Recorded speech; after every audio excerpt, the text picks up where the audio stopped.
Un poquito nervioso siempre con esto los parciales, digo. Mi amor, perdón. Ya por ahí van a tener noticias. ¿Qué tal, Vivi? Por ahí ya van a tener noticias, les cuento. Muchas gracias, licenciada. Me gusta saludarle, Luisana. Por favorcito, los molesto ahí con su código. Estén atentos. Siempre cuando participen vamos a estar activando la cámara. Aunque ustedes la activen y otros la desactivemos para poderlos ver que efectivamente están atentos en su participación.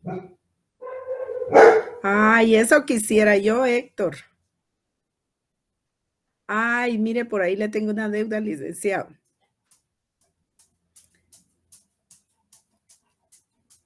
Por favorcito, ahí a ver quién nos comenta.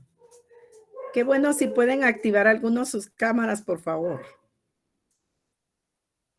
¿Qué tal, Harold? Gusto en saludarles. A ver quién nos puede, por favorcito, yo creo que al final de la clase podemos platicar un poquito.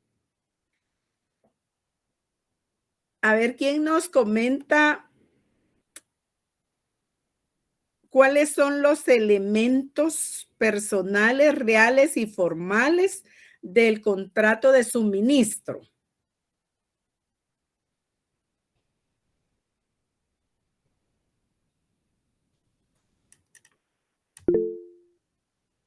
Sí, Mili.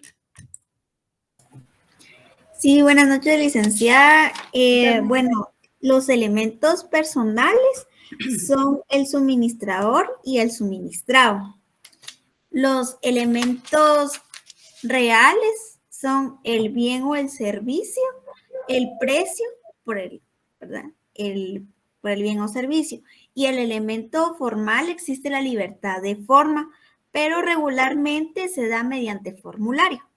Muy bien. Cuando hablamos del elemento formal, ahí se recuerdan que es el cumplimiento de los requerimientos establecidos en la ley para cada uno de los contratos mercantiles. Estamos muy bien. Entonces, ahí tenemos elementos personales, reales y formales.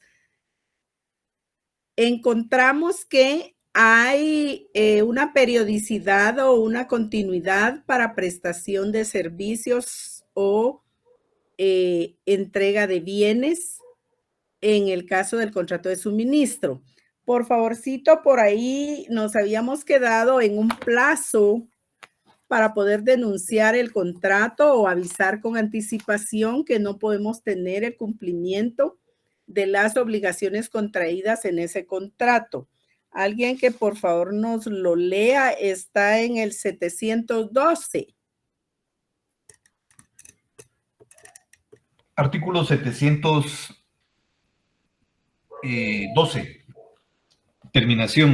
Suspensión y denuncia. Si la parte que tiene derecho al suministro no cumpliere alguna de sus obligaciones, el suministrante no podrá suspender la ejecución del contrato sin darle aviso con prudente anticipación. Si no se hubiera establecido la duración del suministro, cada una de las partes podrá denunciar el contrato, dando aviso con anticipación pactada o, en su defecto, con una anticipación de 90 días. Muy bien, ahí tenemos entonces ese respeto por la periodicidad en que hay que prestar el servicio o que hay que entregar los bienes del suministrante al suministrado. En caso que fuera difícil, fuera imposible o no se cumple por el suministrado con la obligación del pago, pues igualmente el suministrante deberá avisarle con anticipación que no va a poder cumplir con esa obligación contraída. ¿Para qué? Para evitarle problemas posteriores en esa continuidad o en esa periodicidad de que se preste el servicio o se entreguen los bienes muebles. Ahora, vean quién nos puede también indicar cuáles son los elementos personales, reales y formales del contrato de compraventa mercantil.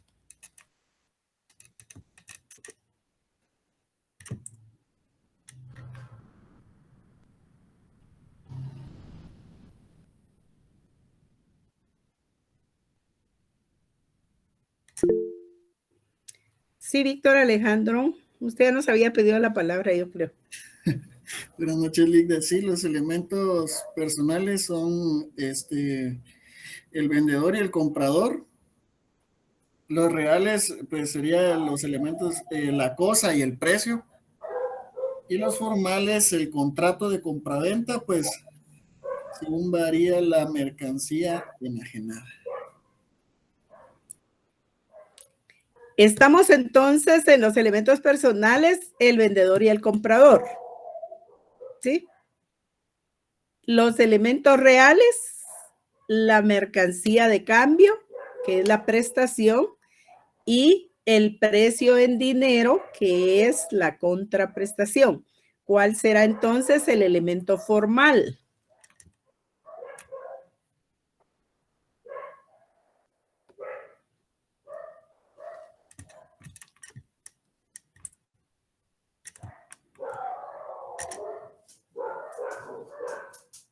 Los documentos, también títulos de crédito.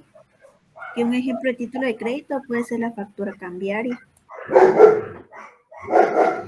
El elemento formal va a estar determinado por los pactos contractuales, ¿verdad? Entonces vamos a determinar ahí cuál va a ser la forma de la compraventa, porque ya vimos, por ejemplo, nos decía Mili que tenemos un contrato de compraventa en donde va a ser al crédito. Y si es al crédito, entonces el elemento formal contentivo de ese contrato va a ser una factura cambiaria, nos dice Mili. Por lo menos se recuerda de Mercantil 2. Entonces, ahí tenemos formalidad del contrato, ¿verdad? Elemento formal. ¿Puede ser verbal? Sí, puede ser verbal, por ejemplo, pero el elemento formal se refiere más que todo, podría ser la escritura pública también, Mirna, dependiendo de los pactos contractuales, ¿verdad? ¿Qué compraventa nos estamos refiriendo? Eso quiere decir. Cuando hablamos de los elementos formales, estamos hablando de esas formalidades que la ley exige, todos los requerimientos que la ley exige para que el contrato tenga validez y eficacia. Entonces, a eso se refiere el cumplimiento de todos los requerimientos legales que la ley establece para ese contrato en particular. Entonces, ahí se cumple el elemento formal de ese contrato. ¿Aplica para todos los contratos? Sí, aplica para todos los contratos. Entonces, ahí estamos en ese contrato. Ahora les había quedado por ahí una tarea del contrato estimatorio. A ver, ¿qué podemos decir del contrato estimatorio? Es el de consignación. Se denomina también un contrato de consignación. Muy bien, ¿qué más? Si fuese un consignante entrega a otro llamado consignatario una mercadería a un precio determinado. ¿Eso para qué, Leonel Antonio? Sí se la da, digamos, le da la mercadería así en calidad de consignación. Entonces él la vende, pero lo que le sobre se lo devuelve y lo que vendió se lo paga. Muy bien, muy bien. Ahí estamos en el contrato estimatorio. ¿Cuáles serían los elementos personales en ese contrato estimatorio? El consignante y el consignatario. ¿Y los elementos reales? Sería la cosa y el precio. Sería la cosa, objeto del contrato de consignación o estimatorio, y el precio que se pacta entre consignante y consignatario por concepto de pago de la cosa. Y está esa característica especial que implica devolver los bienes, por eso se denomina en consignación, ¿verdad? Quiere decir como al crédito, ¿verdad? En consignación, porque lo que no venda, de lo que no disponga de esos bienes muebles recibidos por el consignante, el consignatario va a estar obligado a devolvérselos al consignante. Entonces ahí tenemos el contrato estimatorio. Si nos vamos, por eso les decía que los molesto siempre con su código. Díganle a los que no están en clase y se aparecen solo para el examen, que por favor traten de estar en clases, porque les sirve mucho lo que ustedes escuchan, les sirve muchísimo. Yo he visto a la hora de calificar que los que están siempre están teniendo mayor facilidad de responder porque tienen ahí sus apuntamientos, tienen sus apuntes y están poniendo atención, ¿verdad? Me refiero a los que ponen atención, no a los que solo se conectan, porque los que solo se conectan es igual que los que no están, ¿verdad? Entonces decíamos, encontramos ahí en su código, ustedes pueden observar que el contrato estimatorio es un contrato típico mercantil. ¿Por qué decimos que es un contrato típico mercantil, Luisana? Licenciada, porque se da entre comerciante y comerciante o entre un particular y un comerciante. ¿Será por eso? Siempre hay una relación económica y se encuentra regulado en la ley. Ah, bueno, lo dijo al final, igual Mónica y Luis Fernando, porque está regulado en la ley, por eso es típico. Recuerden si ustedes y regresen, ya regresamos el otro día a la clasificación de los contratos. Y hay contratos típicos y hay contratos atípicos en mercantil. Son contratos típicos los que están regulados en la ley. Son contratos atípicos los que no están regulados en la ley, que nacen de la necesidad social. Esos son contratos atípicos. Entonces decimos que el contrato estimatorio es un contrato típico mercantil por el que una parte de las partes contratantes, obviamente, entrega a la otra una o varias cosas muebles. Si pueden subrayar eso, cosas muebles, aplica solo para bienes muebles. Entrega una o varias cosas muebles para que le pague un precio o bien le devuelva las cosas dentro de un plazo determinado, ¿verdad? Ese es el contrato estimatorio. Vean que estamos diciendo que una parte contratante, o sea, ya nos decía Leonel Antonio, el consignante le entrega una o varias cosas al consignatario para que, transcurrido un plazo, el consignatario devuelva el precio de esas cosas, pague ese precio por las cosas o devuelva las cosas muebles de las que no dispuso, de las que no hizo disposición. Entonces ahí tenemos el contrato estimatorio. Vayámonos a las reglas que rigen ese contrato. Las tenemos en el 713. Por favorcito ahí, Víctor Alejandro, ¿nos puede leer el artículo 713 hasta el numeral primero? Con gusto, Lidia. 713, Código de Comercio. Contrato estimatorio.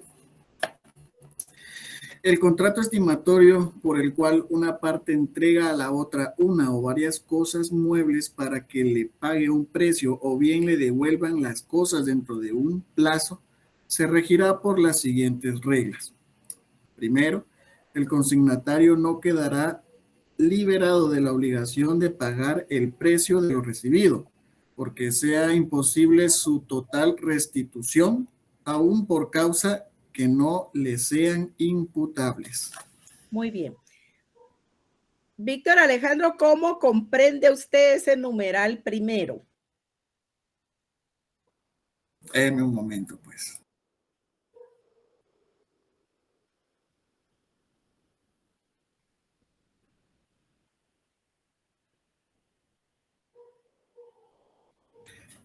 yo le podría decir tal vez que, supongamos que es el ejemplo de los zapatos, tal vez se le dio cierta cantidad de zapatos y como no los vendió todos, entonces se queda ahí con esa parte que no va a pagar, ¿verdad? Va a pagar la parte que Que vendió vendió, correcto. de ellos. Sí, correcto. Y luego va a devolver la parte que no Que no vendió vendió, así es. o que no tuvo la disposición. Pero en ese caso concreto, establece que no quedará liberado el consignatario de la obligación de pagar el precio de lo recibido porque sea imposible la total restitución, aún por causas que no le sean imputables al consignatario.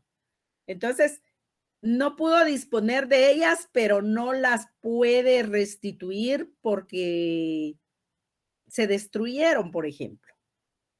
Libera eso, el pago del precio de esos bienes muebles al consignante por parte del consignatario. La respuesta es no. Deberá hacer efectivo ese pago. O vamos a suponer, vendió una cantidad de bienes muebles, de mercancías, pero la otra se perdió porque se la robaron en la tienda, o en el supermercado o donde sea. Entonces, libera eso al consignatario del pago estimado de ese precio por esas cosas, muebles que se perdieron, que se las robaron. La respuesta es no. El consignatario está obligado a devolver las que no se venden y el precio de las que sí se venden. O en caso contrario, pagar el precio de las que vendió y pagar el precio estimado de las que se perdieron y no puede restituir al consignante. Entonces, así es como tenemos que entender esa primera regla. Vayámonos, Mili, a la segunda regla. ¿Qué establece la segunda regla? Numeral segundo.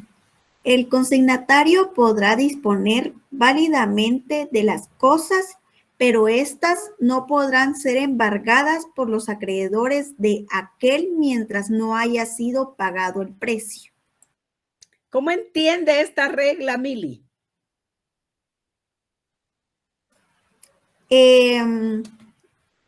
Yo lo que comprendo es de que como el consignatario va a tener como dice aquí, ¿verdad? En disposición los bienes, pero en caso de que, no sé, como él no lo ha pagado, no le pueden embargar esos bienes, ¿verdad? O sea, aunque no lo haya pagado. Bueno, no sé, no lo... A ver, ¿cómo está eso, Mili?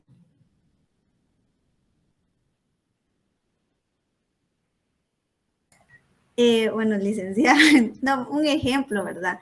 Si, por ejemplo, bueno, lo que yo, como yo comprendí, es de que si como él está disponiendo un ejemplo que es, Juan le dio a él para disponer, pues, 500 libros.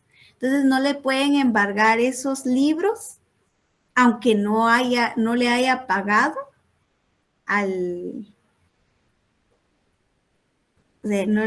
no haya pagado esos libros, pero yo creo que no logro comprender bien, licenciada. A ver, ¿quién ayuda a Mili? Sí, yo creo, perdón. Ronnie.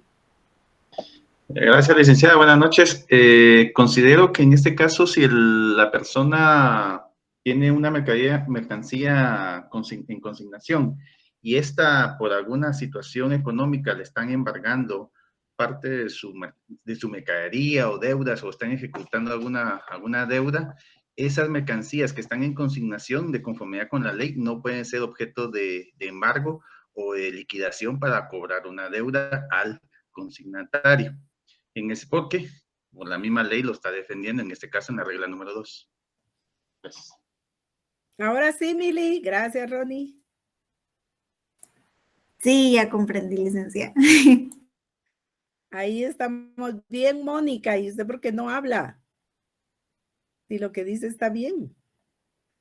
Encontramos entonces en la segunda regla que rige el contrato estimatorio que si bien el consignatario puede disponer, sí o sí, puede disponer válidamente de las cosas muebles que el consignante le ha entregado, si el consignatario tiene otros acreedores o le debe, quiere decir, es deudor de otras personas, de otros comerciantes, estos comerciantes o estos particulares que son acreedores del consignatario no pueden embargar esos bienes muebles dados al consignatario en consignación, porque no son propiedad del consignatario, siguen siendo propiedad del consignante. ¿Hasta qué momento? Hasta que vencido el plazo, el consignatario le pague el precio por esos bienes muebles al consignante. Entonces, por eso es que no pueden ser embargados esos bienes, aunque el consignatario tenga otros acreedores. ¿Sí estamos, Mili? Sí, licenciada, gracias. Sí, don Leonel Antonio. O sea, no le pueden embargar lo que no es de él. Así de sencillo. Muy bien. Sí, exactamente. Como no es de su propiedad, porque una característica especial que tiene el contrato estimatorio es que el consignante no traslada, no transfiere la propiedad de los bienes al consignatario, sino solo le da la disposición o el uso de la cosa, pero no le traslada la propiedad. Eso quiere decir. Entonces, como bien dice Antonio, no, qué bueno, John, no se le puede embargar bienes que no son de la propiedad del consignatario, aun cuando tenga muchos acreedores, ¿verdad? A ver, ¿quién nos lee el numeral tercero, que es la tercera regla que rige el contrato? Numeral, perdón, ahorita solo pongo la cámara. Tercero, el consignante pierde su derecho de disposición sobre las cosas en tanto que no le sean restituidas. ¿Cómo entiende Leonel Antonio esta regla? O sea, el que da los bienes no puede disponer de estos mientras no se los sean devuelto. Así es. Así es como tenemos que entender esa regla. El consignante, aun cuando es el propietario de los bienes muebles, pierde el derecho de disposición de estos bienes muebles. En tanto el consignatario no le devuelva esos bienes para que él pueda disponer de ellos, ¿verdad? Entonces ahí estamos frente a la tercera regla que rige este contrato estimatorio. ¿Entendemos ahora el contrato estimatorio? ¿Qué dicen ustedes? ¿Sí? Qué bueno, Mónica, porque no la puedo escuchar, no sé por qué. Ahora sí, licenciada, buenas noches. Aquí estoy. Ah, qué bueno. Entonces, ahí estamos frente a ese contrato. Ya pudieron observar ustedes el contrato de compraventa con sus elementos, el contrato de suministro con sus elementos, y ahora estamos frente al contrato estimatorio.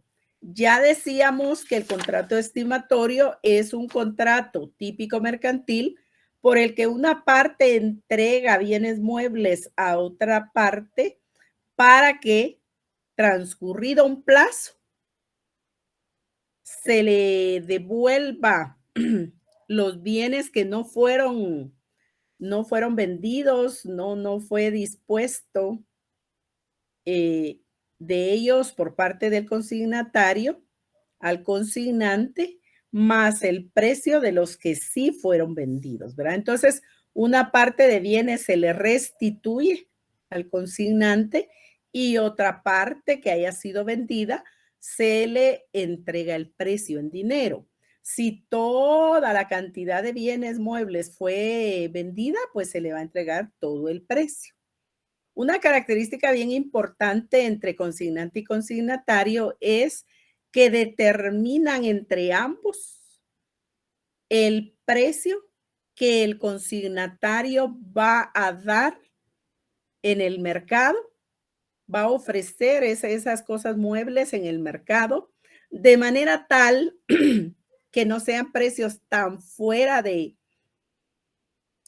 lo que el consignante tiene previsto para que no se vea afectada su actividad con esos productos al consignante. Y por el otro lado, también establecen de manera consensuada el plazo. Entonces, el plazo por medio del cual va a regir el tiempo en que el consignante deja los bienes, entrega los bienes a disposición del consignatario y transcurrido ese plazo, el consignatario debe entregar el precio por esos bienes y restituir los bienes que no hubieran sido vendidos o que de alguna manera no se dispuso de ellos, ¿verdad? Entonces ahí estamos frente al contrato estimatorio. ¿Qué elementos personales tiene ese contrato? Ya nos decía Leonel Antonio, creo que fue consignante y consignatario. ¿Qué elementos reales tiene ese contrato? Los bienes muebles. Recuérdense que este contrato aplica solo para bienes muebles. Entonces tiene como elemento real los bienes muebles y el precio que se paga por los bienes de los cuales tuvo disposición el consignatario. Entonces, ahí tenemos el elemento real. ¿Cuál es el elemento formal? El elemento formal, no obstante, que ya dijeron ustedes que tienen estos contratos libertad de forma, todos los contratos mercantiles tienen libertad de forma, excepto los contratos en donde hayan formalidades especiales que se deban de cumplir, como el caso del contrato de fideicomiso o el contrato de sociedad, que ambos contratos son solemnes. Entonces, ahí tenemos que hay libertad de forma. Cuando estamos frente a la libertad de forma, aparecen los contratos que veíamos el otro día, los contratos de adhesión o los contratos mediante formulario. Entonces, estos contratos usualmente van a aparecer constituidos en contratos formulario. Encontramos entonces que esos son los elementos personales, reales y formales del contrato estimatorio.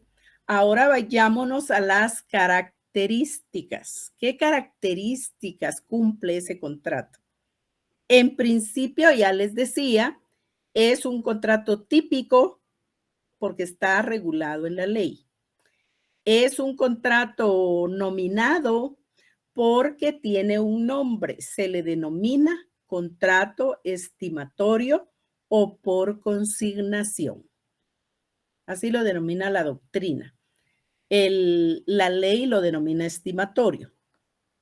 Es un contrato real porque debe hacerse la entrega material de los bienes, la entrega material del dinero para que el contrato se perfeccione. Es un contrato de cambio. ¿Por qué?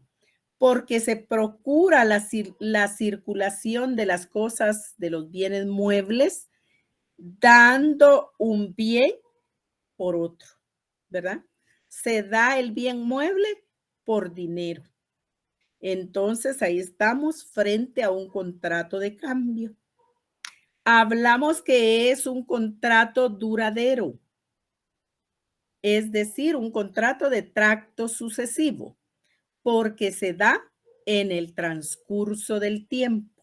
Eso quiere decir, es un contrato duradero porque los efectos que se producen se dan a través del tiempo.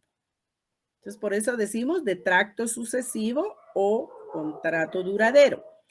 Es un contrato bilateral. Bilateral, ¿por qué? Porque hay obligaciones recíprocas entre los contratantes. Es un contrato principal porque no depende de otro contrato para su validez y eficacia, sino que vale y es eficaz per se. Encontramos que es oneroso porque ya les corregía el otro día el examen. No hay en la clasificación de contratos gratuitos. Entonces es oneroso porque media dinero entre los contratantes. Hay un pago, hay un precio estimado en las mercancías que se restituyen.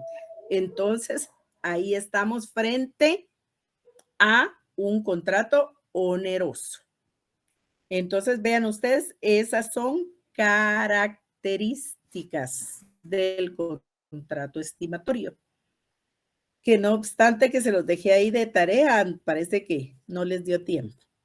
Por el otro lado, encontramos los efectos. Cuando nosotros hablamos de los efectos, les decía, son esos derechos y esas obligaciones que nacen de cada contrato.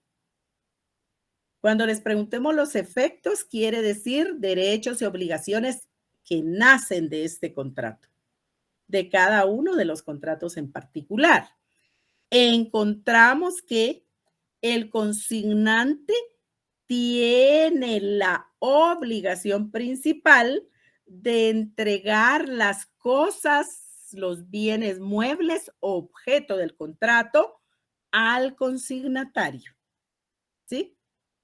Y a su vez pierde el derecho de disposición de los mismos en tanto no le sean restituidos por el consignatario. Encontramos por el otro lado que el consignatario en principio tiene la obligación de pagar el precio estimado de los bienes muebles que recibe o restituir esos bienes muebles de los cuales no ejercitó su disposición, no dispuso de ellos. Entonces, no solo se entrega, esa es una obligación de entregar el precio de los bienes de los que sí hubo disposición de ellos, sino que viene la otra obligación, restituir los bienes de los que no ejercitó disposición sobre ellos.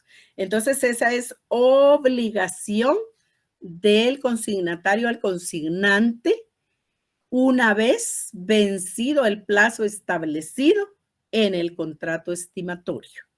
Encontramos que la obligación de pagar el precio estimado persiste en el caso de que no obstante el consignatario no haya tenido la disposición de esos bienes, los mismos hubieran sido destruidos, los mismos hubieran sido hurtados o robados o destruidos, les decía, ¿verdad? Entonces, eso no libera al consignatario para su obligación de hacer efectivo el precio estimado, aun cuando no hubiera dispuesto de ellos. Entonces, esa obligación es muy importante. ¿Por qué razón? Porque no obstante que no hubo disposición de esos bienes, como no se los puede restituir al consignante, debe de hacer efectivo el pago de un precio estimado de ellos, ¿verdad? ¿Por qué estimado? y por eso viene el contrato estimatorio, porque no pudo disponer de ellos. Entonces se estiman un precio. Entonces ahí tenemos las obligaciones que tiene el consignatario respecto del consignante. Ya decíamos que el consignatario tiene otra obligación, que es asumir todos los riesgos sobre las cosas muebles que el consignante le entrega al consignatario por concepto de contrato estimatorio. Entonces, esa es otra obligación que tiene el consignatario para el consignante. Ahora bien, podemos decir que el contrato estimatorio tiene un régimen jurídico así especial. ¿Por qué razón? En principio, porque recae ese contrato sobre bienes muebles exclusivamente. No se decide a través de un contrato estimatorio bienes inmuebles, sino recae sobre bienes muebles. Una segunda regulación jurídica que tiene este contrato es que la entrega de las cosas muebles del consignante al consignatario no transmiten la propiedad, sino solamente la disposición sobre ellas. El consignatario puede venderlas, el consignatario puede donarlas en un momento determinado, pero está sujeto al pago del precio. ¿Por qué? Porque aún no son de su propiedad, ¿verdad?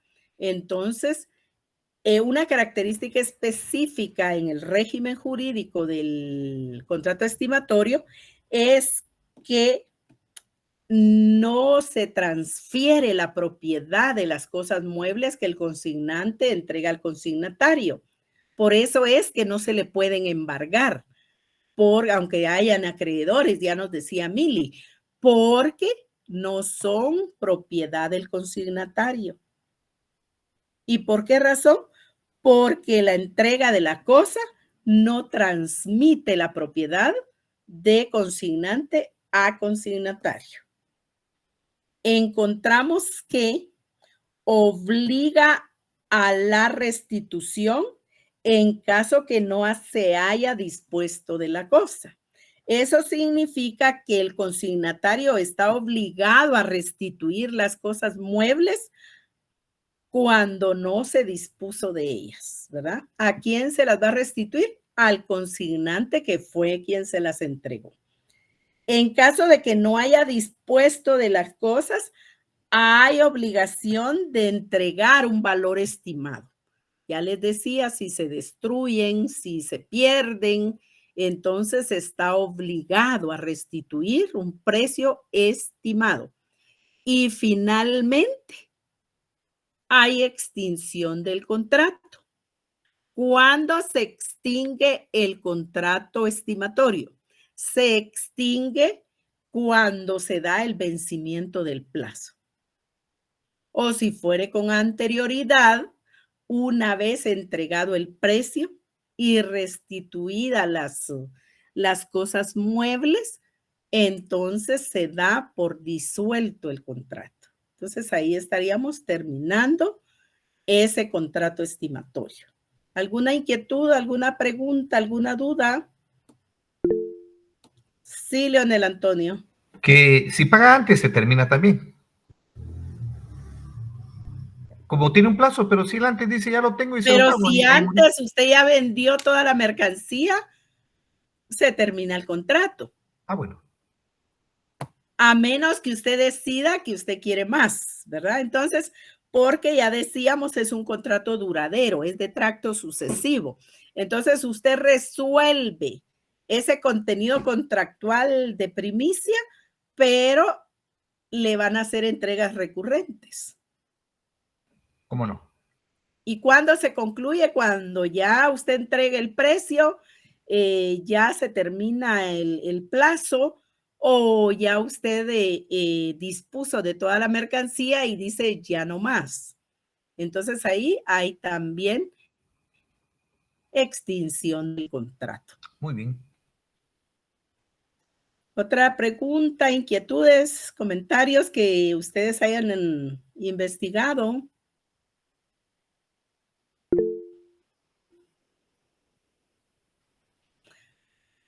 Para efectos, muy bien, solo por el orden.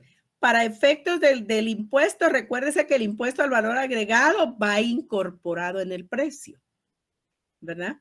No lo va a pagar usted adicionalmente, sino va incorporado. Entonces se le calcula y ahí va. Sí, licenciado Carlos Alberto. Buenas noches, licenciada. Gusto saludarla. Igualmente, un gusto. Me queda una duda. En el caso de que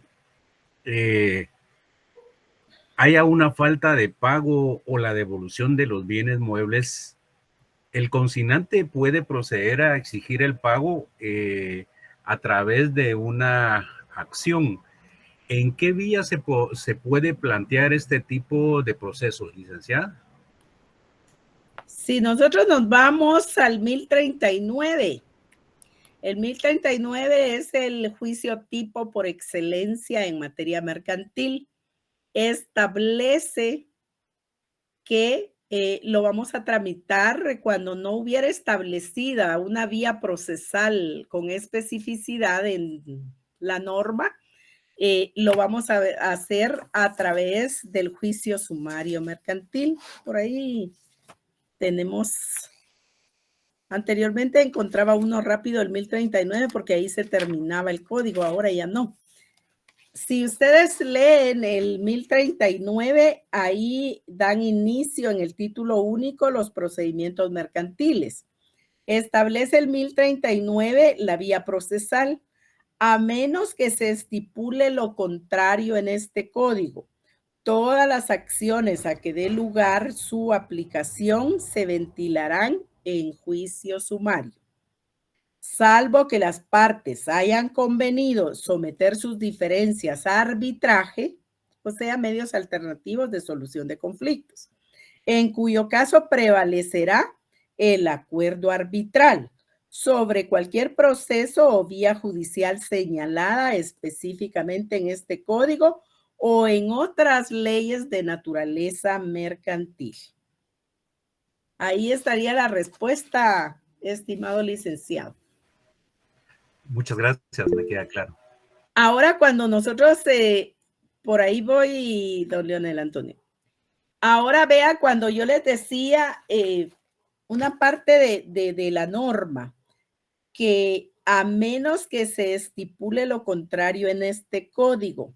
¿Qué quiere decir eso?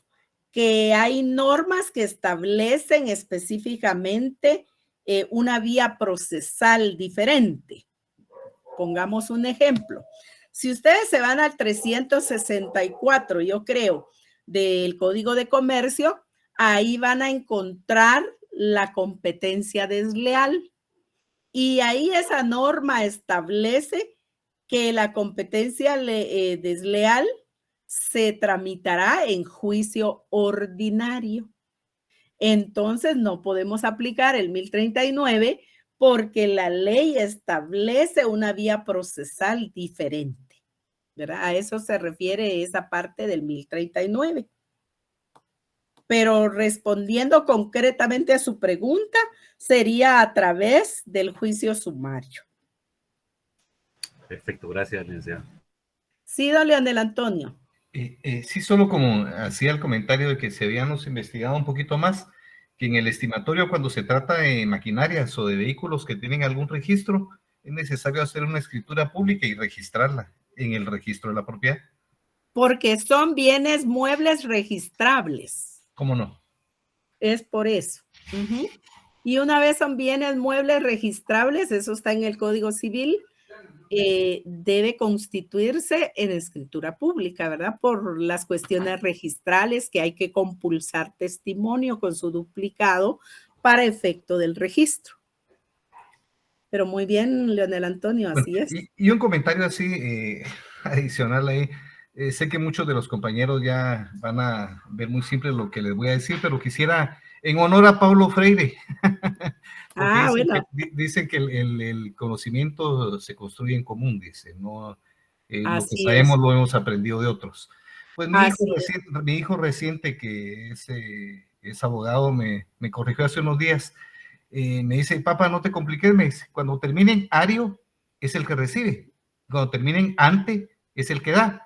Entonces es un aporte para los compañeros, por ejemplo, en arrendatario. Arrendatario es el que recibe la casa y arrendante es el que la da. Entonces me funcionó muy bien la forma en la que él me dijo, ante y ario. Lo quería compartir con los compañeros. Qué interesante, Y me da sí, mucho así gusto es. compartirlo. Así es. El punto es que no siempre hay, ¿verdad? Porque, por ejemplo, en la compraventa es vendedor, ¿verdad? Y es comprador. Exacto, sí, sí. Entonces hay que tener cuidado con eso, pero sí así es. Entonces encontremos que es interesante y es bien interesante la pregunta que nos hacía el licenciado Carlos Alberto. ¿Por qué razón? Porque ustedes ya, presumo, aprobaron su procesal civil 1 y procesal civil 2. Entonces, aquí ustedes tienen que ir ubicando que en un momento dado va a haber litis. Y si hay litis, ¿cómo lo resuelvo? ¿Por qué razón? Porque yo aspiro a ser jurista. Yo voy a ser abogado. Yo voy a ser notario. Y si voy a ser abogado, necesito dominar el derecho procesal, ¿verdad?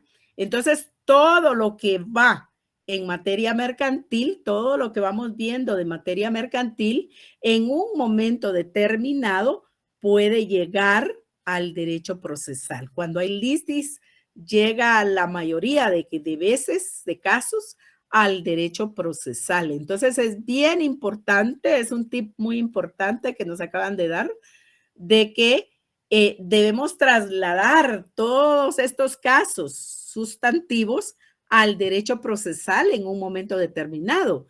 Y me hago la pregunta, como decía ahí el licenciado, me queda la duda.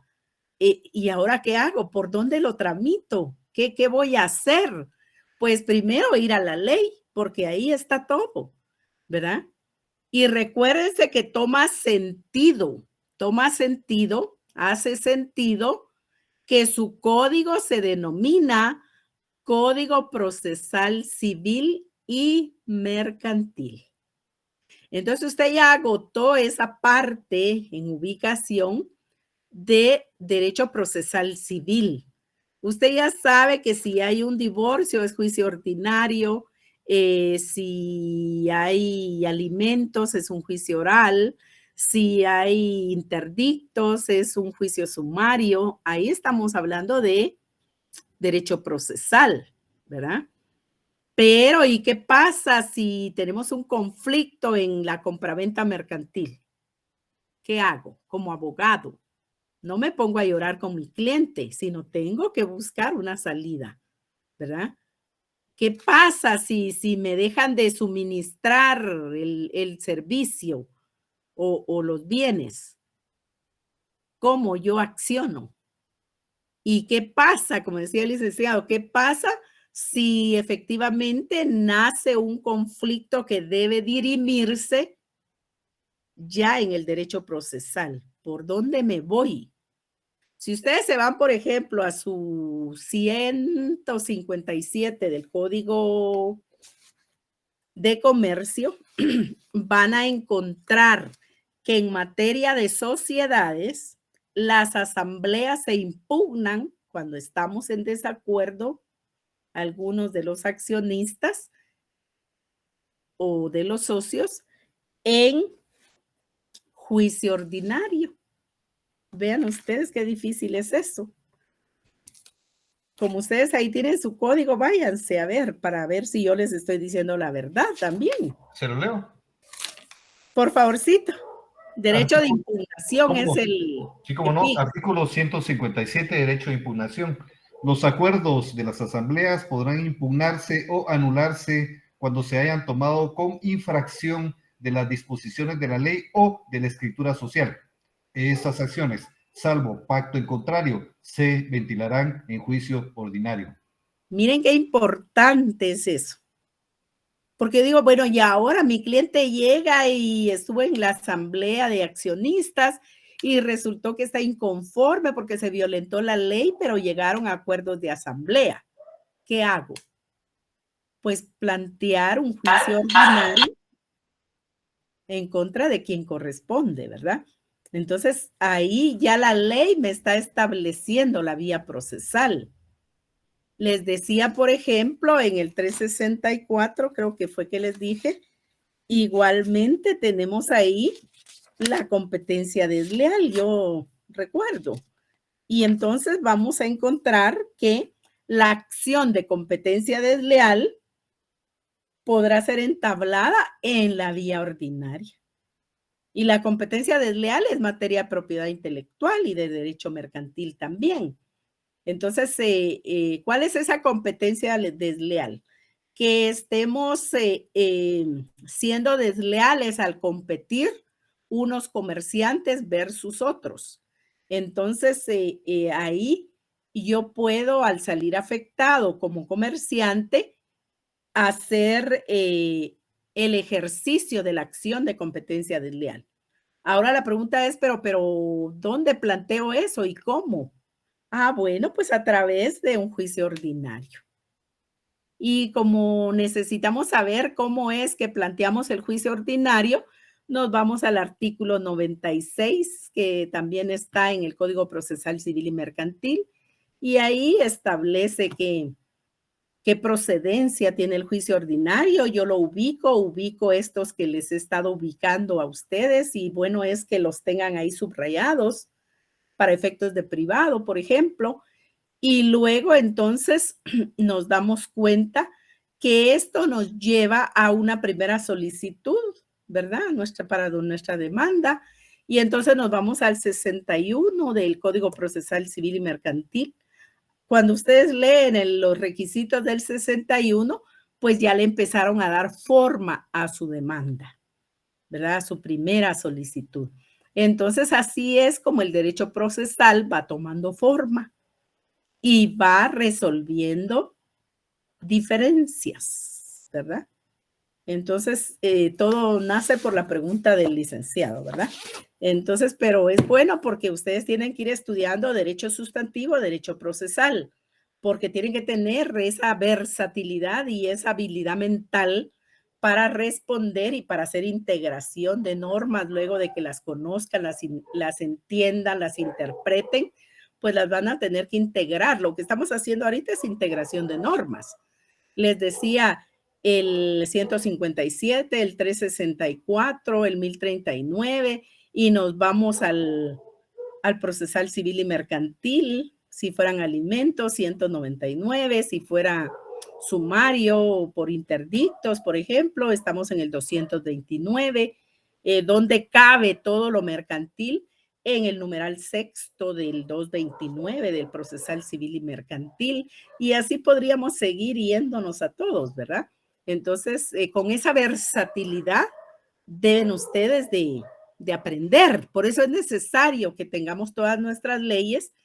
Yo no estoy leyendo el código aquí, no estoy memorizando nada, pero a la hora de yo buscarlo, pues lo tengo que encontrar, ¿verdad? Entonces es bueno que tenga esta herramienta, ¿verdad?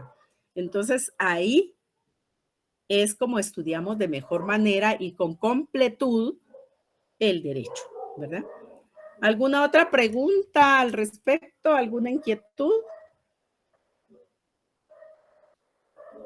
Bueno, para el próximo día, porque ustedes van a tener buen descanso, veo, a partir de mañana, vamos a estar platicando del contrato de depósito mercantil.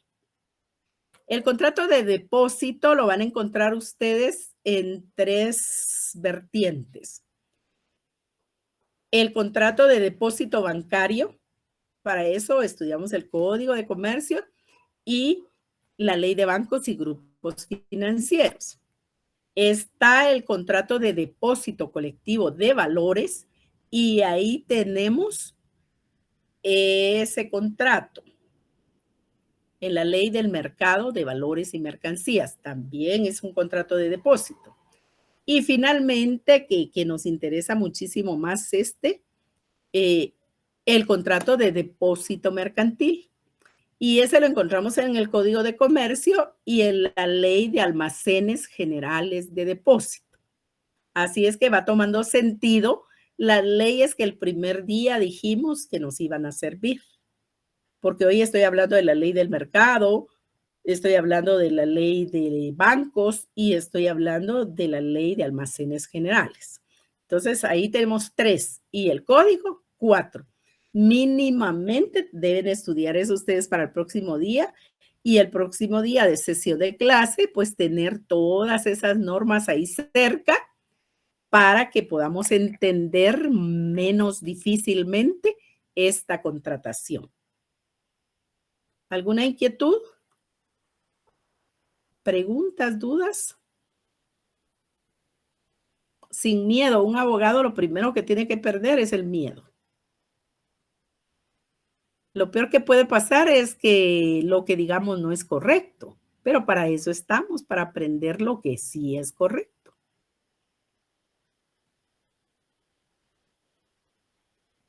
Bueno, me voy a animar. Anímese. Decía fíjese que yo vi un caso hace tiempo en relación a la prestación de servicios y el artículo me recuerdo, es el 364, sí, el de competencia desleal. Bueno, pues el amigo cobraba determinado precio por sus servicios, pero otro profesional le hizo un proceso porque dijo que estaba cobrando muy poco. Eso no era justo porque él estaba cobrando lo que él consideraba también justo. Pero el argumento del que cobraba menos dijo, le cobro eso a la gente porque la gente no puede pagar. Y yo voy a la capacidad de pago de la gente.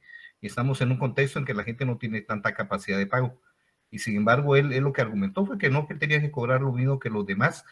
A mí el argumento de la persona que cobraba menos, realmente yo no sé cómo se puede interpretar eso como competencia desleal, cuando el otro por razones humanitarias quiere cobrar menos. Cuando hablamos de la competencia desleal en materia de derecho mercantil, porque no es lo mismo esa prestación de servicios profesionales, que eso no aplica para mercantil, en este caso concreto, sino que estamos frente a las mercancías, estamos frente al derecho mercantil, ¿verdad?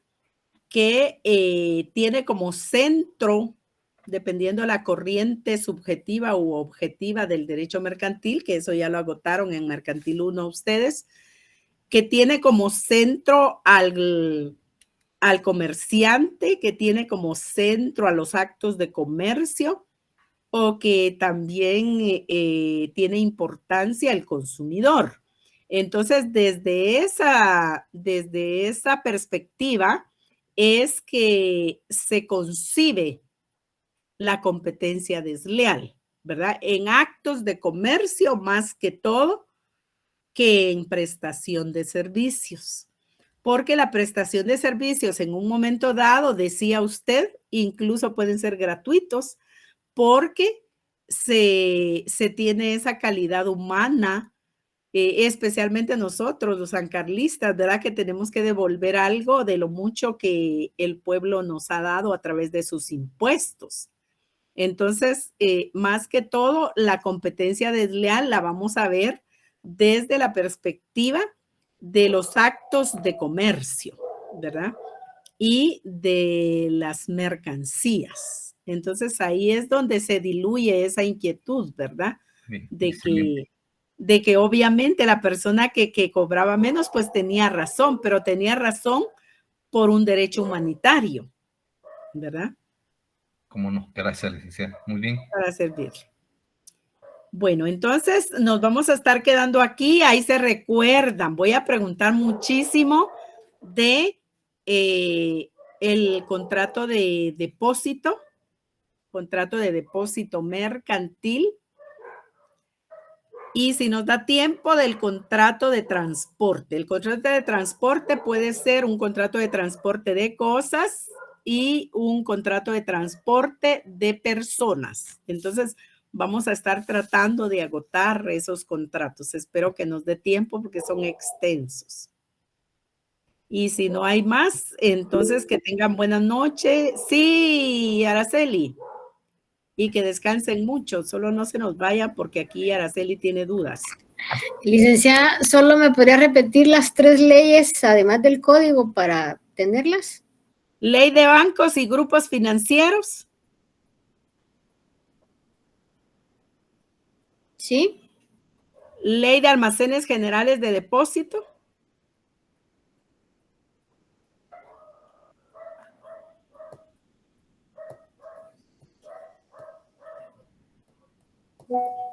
¿Y la otra ley? Y ley del mercado de valores y mercancías.